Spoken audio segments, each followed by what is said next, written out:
What would happen if Black people were monolithic? What if they were indivisible? What if they were uniformed? See, I might not have 10,000 people listening right now. I've had 10,000 people listen to me, but I wasn't talking about shit. I wasn't doing nothing but introducing records, reading commercials. Nothing that was really moving my needle other than it was getting me a decent paycheck at the time.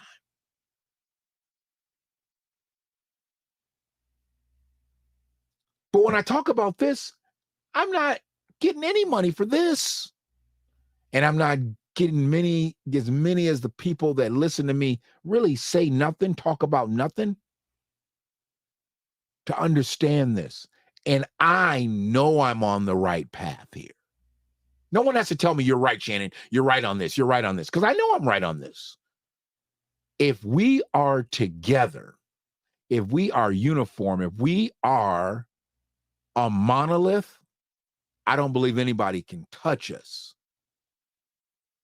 I don't care about what politicians like to throw out now, which is one of the greatest insults ever.